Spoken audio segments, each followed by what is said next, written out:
Hello, and welcome here on my working table and my studio. My name is Lisbeth, and I'm a Danish abstract mixed media artist who likes to do many different things.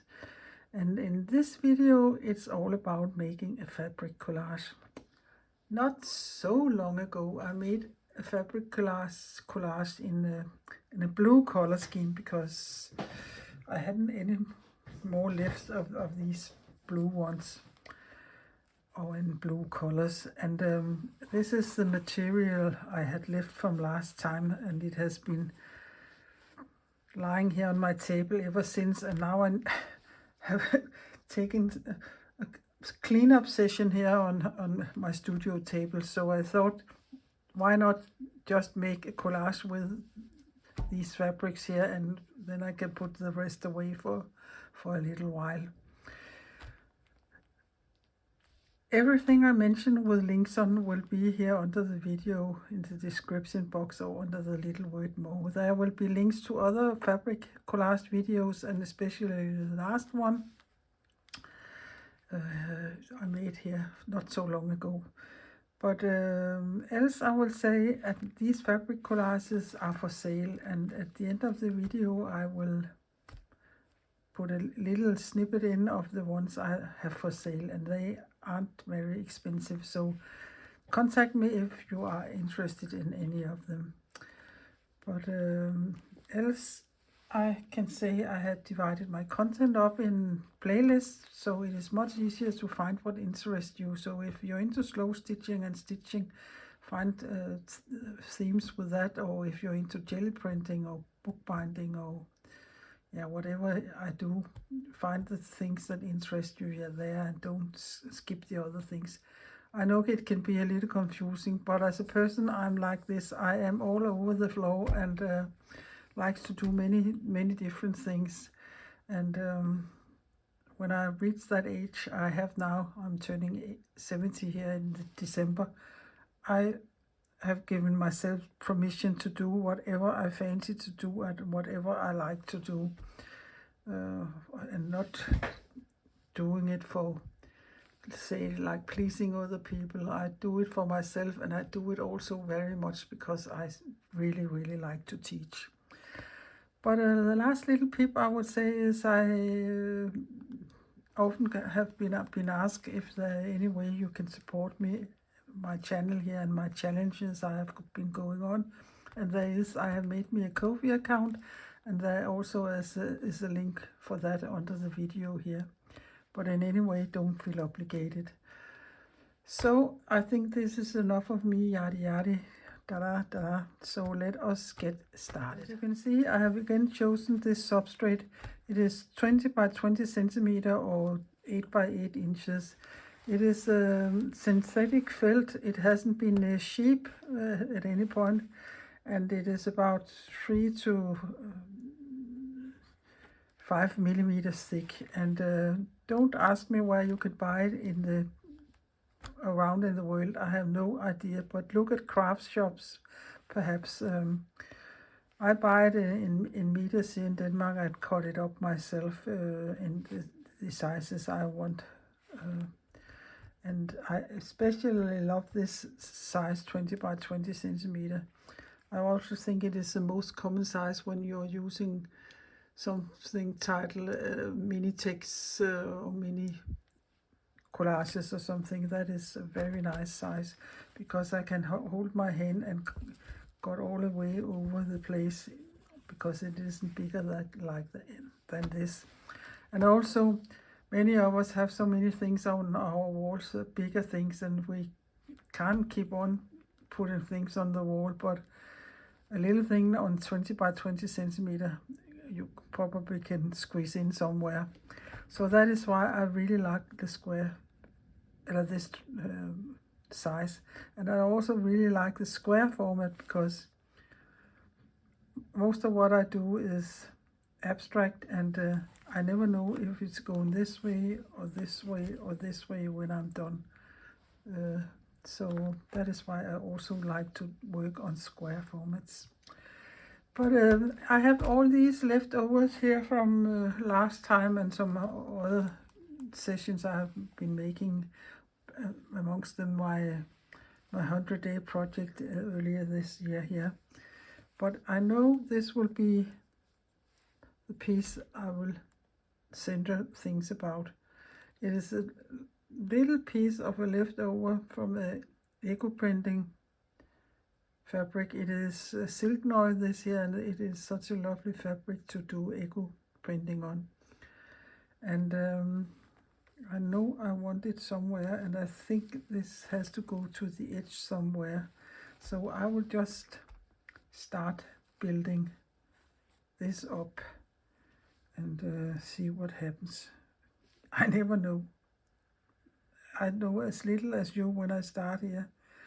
Here you can see I have a little more greenish, but again the blue in. So let us see. Yeah, and I always have an overlap on approximately 1 centimeter. And I don't know what that is in inches. And 1 inch is approximately 2.5 centimeters, but nearly 2.5 centimeters. So yeah, this is also a piece I used in the earlier one. This is a piece of old duvet cover. So color-wise, I think it looks very nice with this here. So, and you can say, perhaps I would like this to go over because I don't want so much of this peak here of the leaf as possible. Yeah.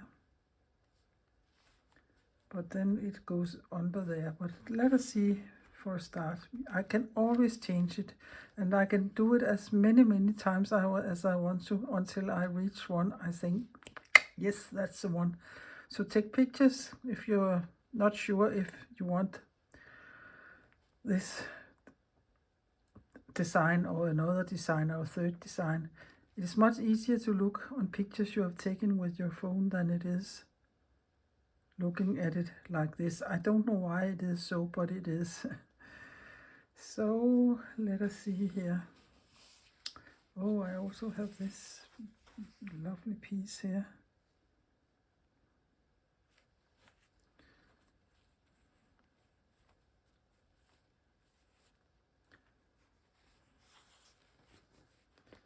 I can also put this in here instead.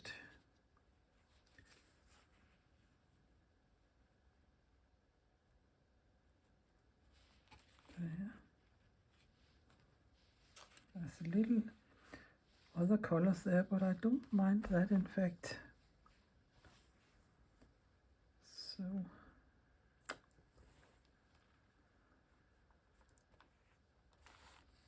something like this perhaps, and I have this snippet here.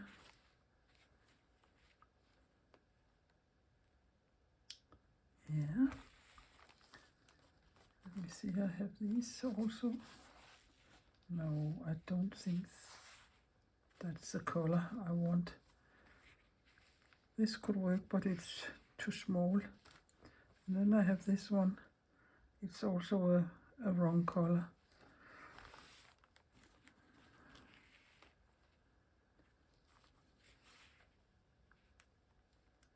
No, I think I want this here in the bottom. There. And there. Do I want the blue end up here so it is a little lighter? So you have a very light part here. For me, it's all about when I'm making collages, whether it is on fabric or with papers, opposites or contrast. Bigger contrast gives more excitement, a more vibrant piece. So contrast can be color contrast, light dark contrast, contrast in shapes. There are many ways you can achieve contrasts Yeah, but that's me. And often when I'm doing fabric collages, since my fabrics are always strips and squares and rectangles, I don't sew my own clothes or do anything where I cut curvy things out, but nothing could prevent you from using leftovers from these things, so you get curved things, so you could cut shapes out also. I just very seldom do that, and yeah, I like the grid way, and I have always loved that. But here again, I think I want a strip of this here. Let's see, I have here. Yeah, that's of course too small, but I think you can see it gives it a little extra, so why not cut a strip of this off here? And I hope I can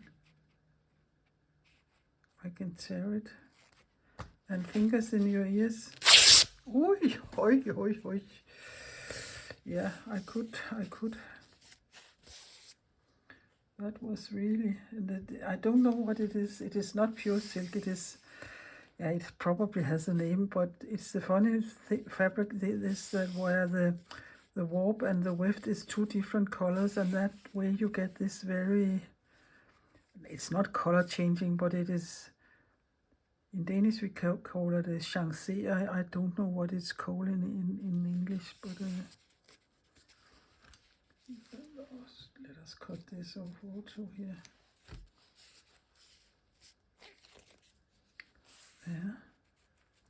Yeah, I really think that color gives something extra here to that piece. So, and here I also want to cut a strip of this. And some fabrics tear so nice and easy, and others you can't tear.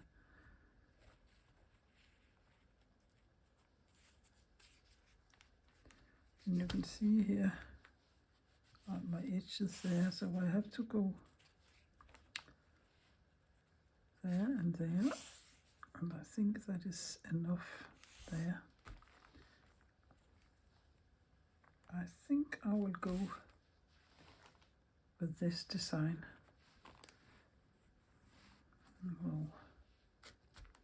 But you can keep on and on and on. I have made so many of them right now at this point here, so I have a pretty good feeling about what works and what doesn't work for me.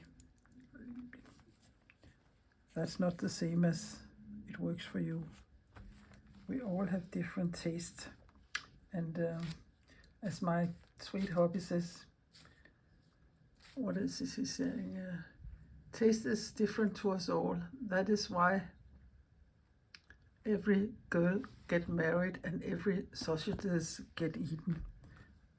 There's something for us all. I think that is what he means by that, but it's a sweet saying. I think also I want to cut something of, yeah, I can cut this off here. I don't cut it clean before, I cut the edges clean as the last thing I do when I'm done with everything else, because while I'm working it would be fraying and other things, and here I think it's easier to cut it all clean when I'm done. So there and there and there. And you can say, I could also choose to let it go all the way over. I can choose to let it go only there. But in fact, I think it looks quite nice, and it's going all the way over here. So I think I would go for that. There's enough fabric for that. So now if you wasn't sure of this is what you like, take a picture, take them off, start all over again, make another one, and keep on until you have something you really, really like. I have this piece here. It's an offcut from some kind of stiff knitting.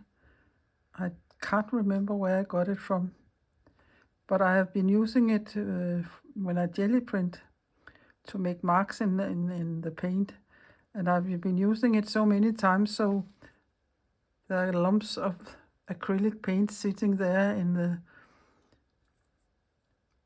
the grid.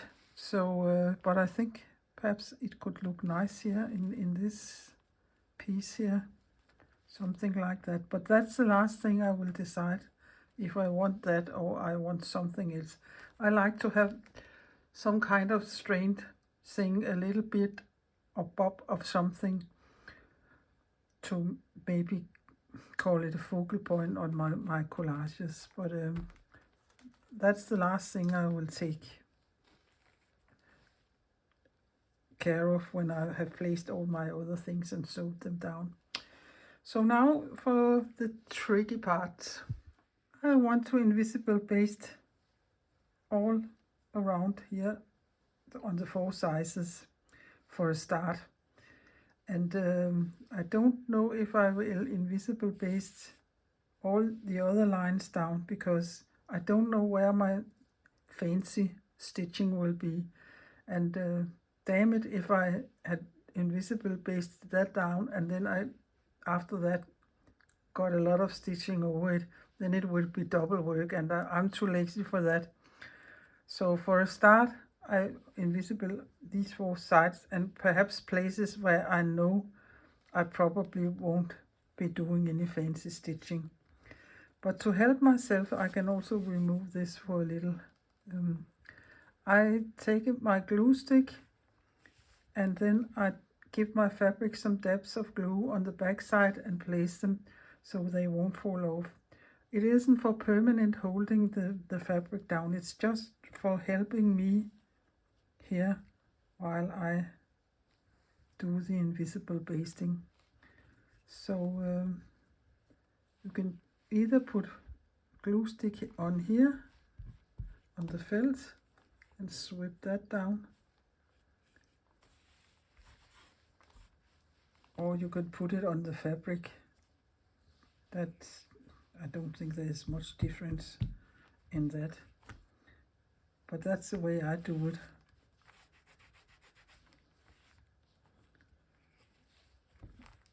And when I'm done with that, I let it sit for a couple of minutes.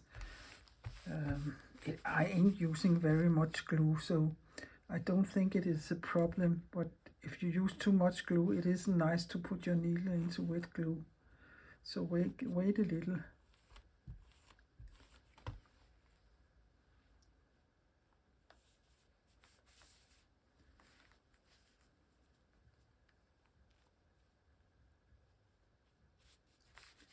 There.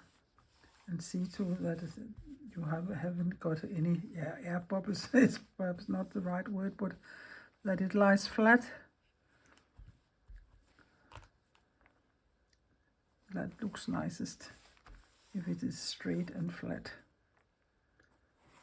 There and there. And this one here. But I will do that, and then I will quickly show you how to invisible baste it down. And I know many of you know that already, so bear with me and don't think, oh, is she doing that again? Yes, she's doing that again, because you never know if there's someone new here who hasn't seen that before. And there probably are. My channel is growing slowly, too slowly for my taste. And you can say, yeah, why that?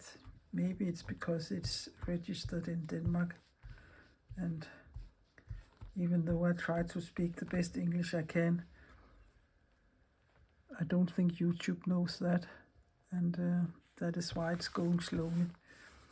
And again, I can say, does it matter? No, in fact it doesn't, because I have chosen not to earn any money here, because I want to be free and do exactly what I want to do, and not have anybody else to decide what I'm doing. So yeah, that was just a side note. So on here with the invisible basting, and I've chosen this color thread here because I think that is the thread that would be least seen. Here in this one, I think I will go for perhaps that one.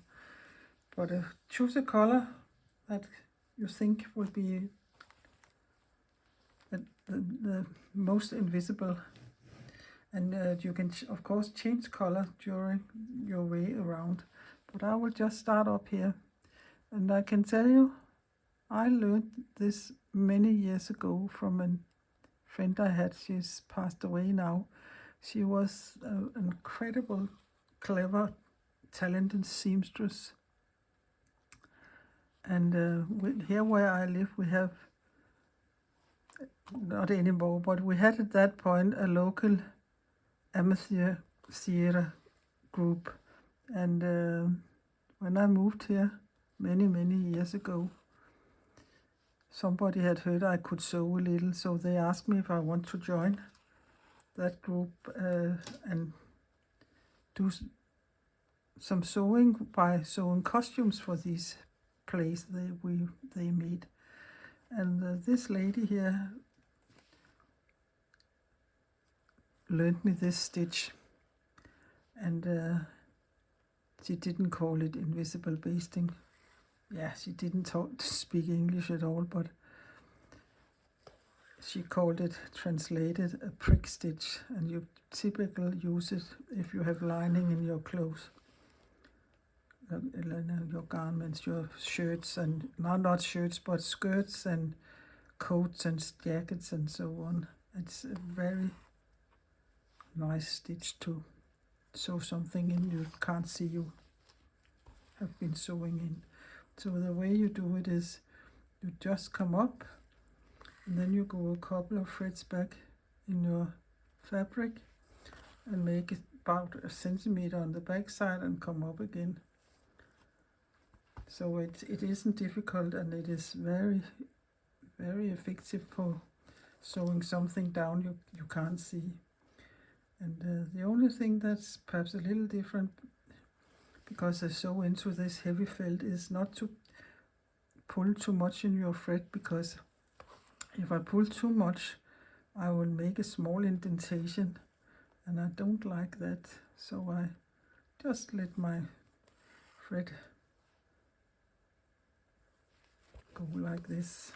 And you can see here on the back, and you can see my pieces isn't falling off because I used a glue stick. You can see long stitches there. But I will be doing this all the way around, and when I've done that, I will be back. Now everything is based down except the places where I know I want to do some other stitches. So base down, base down, base down, and there to there, and there, and there. So there I will do my straight stitches all over there, and I think I will do exactly the same here, but in another color. And then I had decided to go for this funny strip and put it in here. And since there are this domino shape here, I will make some stitching down here with the same shape. So that is my plan right now. It can change. It's a woman trying to change her mind whenever she fancies to. So, but right now it is the way I see it. So the straight stitches, or my railway stitches as I also call them, is just simple straight stitches overlapping two pieces of fabric, so they hang on together. So I just come up and go over to the other side and down. And of course you could come up here, but you can see my fabric is moving when I'm coming up in the layer that is the one that is in the back, if you can say so. This one is overlapping this one. So it's much better to come up in this layer here, the overlapping layer, and go down here. I know you could probably save some thread by coming up here and there and there, and then you would go from there, D, D, D, D, D, D. I don't care. I go like overcasting because I think it's better for the fabric. It lies better that way here. I think you should try to understand perhaps what it is I'm saying. Yeah. But that is all I will do all over here until I reach that point there. Was I in frame here? I hope I was. It is a little awkward always because I have my arms in another position than when I'm stitching myself. And I don't mind if they aren't totally even spaced or they are a little wonky or so. That just only gives the piece more character, I think. This is man-made. It's not a machine. It's me who have made it. So I will continue all the way down and I will find another color and do the same there, I think. So done with all these stitching here. That was a lot of them, and doesn't that look yummy?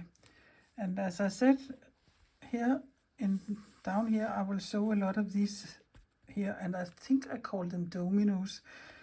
And yeah, it is harlequin shapes per a domino. I don't know what you call them in English. I call them dominoes because here in Denmark we eat a lot of licorice, and we can buy some small licorice that is called dominoes, and that they have that shape.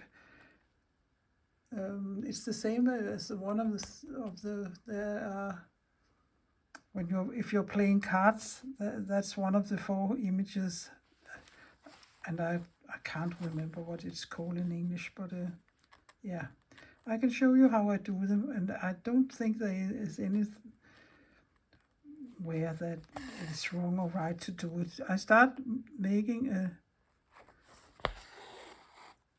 like the beginning of a little triangle.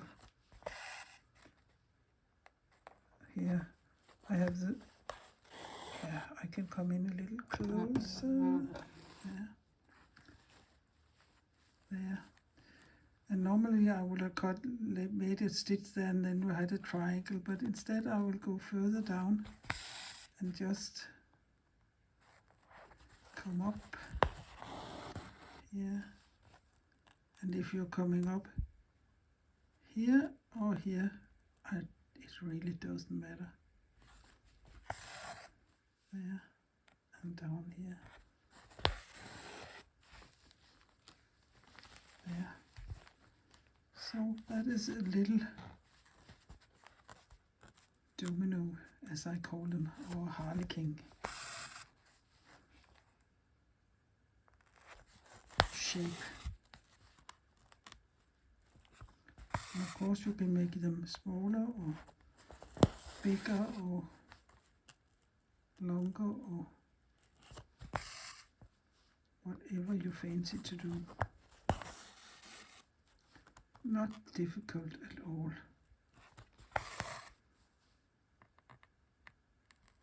Down here. And I will just drizzle them, scatter them around in this area here, so make it some more of them. Here I could start from the bottom of it. That doesn't matter either. Just so you get the shape.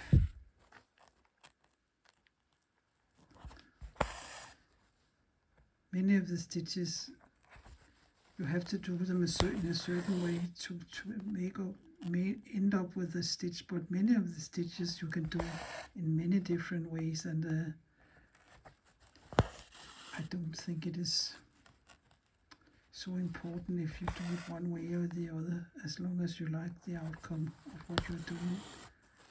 As I've also often say to my students, there isn't any embroidery police coming after you. And I'm right-handed. If you're left-handed, perhaps you do it in another order, and that is totally fine. So, but I think you got it here. I will just continue making a lot more of them, and then I will cut all the edges clean. And the last thing is to sew this fragile piece on, and normally I would have sewed it on, but I don't think it is perhaps the best thing to squeeze it down when I'm cutting off, but I will see. I will be back. A lot of these small stitches there, and instead of using my roller to cut it off, I will take my scissors, because then I can sew this on right away. If I would cut it off with my roller, and then I would have to turn it this way and perhaps squeeze it flat, and I don't know how much of the paint will jump off here. So I will just place it here, and then I will go over some places here.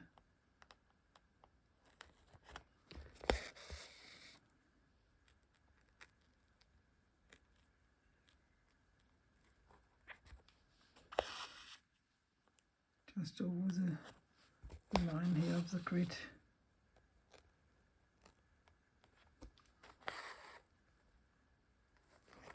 Nothing fancy about that.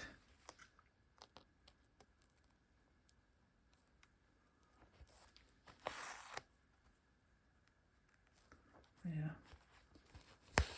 But I will do this all the way up till it sits tight and nice. So now that is sitting there. So I will just turn it over, and as I said, if you hadn't had this bulky thing there, you can also just take your rotary cutter and cutting mat and cut it off the overhang here, and try not to cut into the felt. And yeah, I've been talking about this felt here. If you don't have such a thing, you of course can use just ordinary fabric for base, but it is a nice thing to stitch into and work on this surface, and I like it. I like it.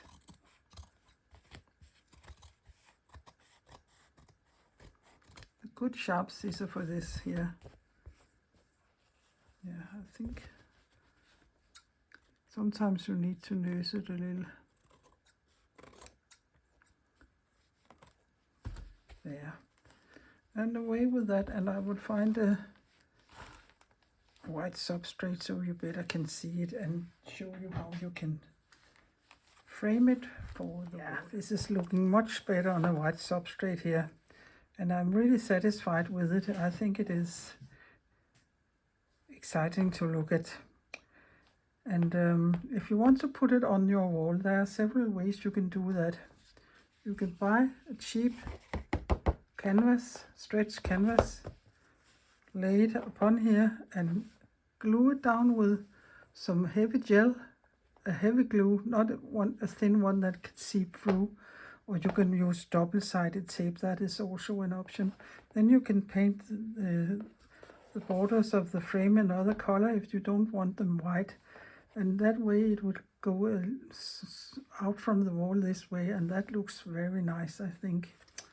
The same you can do with a, whoops, I have it here, with a cradle board if you prefer that, but exactly the same way on the cradle board, and glue it on and ready for the wall. Again, you can paint the borders here if you want to. And the last thing is, if you really like to have glass on your pieces, and in my humble opinion, glass and textiles don't fit nice together, but I have removed the glass here. You could dump this in the frame, and then you have a very lovely piece. Again, you can paint that or let it be as it is. One other option is, if you buy a stretch canvas that is, for instance, 40 by 40 centimeters, this here is 20 by 20 centimeters, you could place it in the middle, and then you have a white border all around it, and it will, fill more on your wall, or you can paint the white area around in a color you think look nice to your piece. So these are the options I use when I am framing some of them here. But when I sell them, I don't sell them framed because the price, it is so expensive to send things. So the less the weight is, the cheaper, not cheap, but it's not so expensive to send a whole framed piece to another country, for instance. So I will take a close-up here at the end of the video, and then I will put in a little video where I have the other ones I have for sale. And if you're interested in buying any of them, but just send me a message on here. You can find my information on my website, or here on YouTube, or on Facebook, or Instagram, or people. There are many ways to get in contact with me. So now the sun is coming really in here, so it is time to round this video up. If you have been inspired, or you have been looking at my video, please give it a thumbs up. It would be very much appreciated, and it doesn't cost you a dime, and it is good for the algorithm, so my videos will be pushed out to more people. Not that it might matter so much, because I have chosen not to earn money on this here, because I would be independent. I like to do what I want to do, but nevertheless, I'm happy when people are looking at my things, and there are an element of teaching in most of my videos, because I really like to teach. But give it a thumbs up, or perhaps consider subscribing. That is also don't cost you a dime. Give me a comment if you have some things you want to ask about, or if you have an opinion about this and that, and I answer every comment you give me here. So else I would just say, please be playful and creative, and please take care of yourself and people around you, and not but least of all, please be nice to everybody. Give them a smile, and they probably will smile back to you. And that is nice and can save your day. So bye for now. Take care, and see you soon again. Hej, farvel.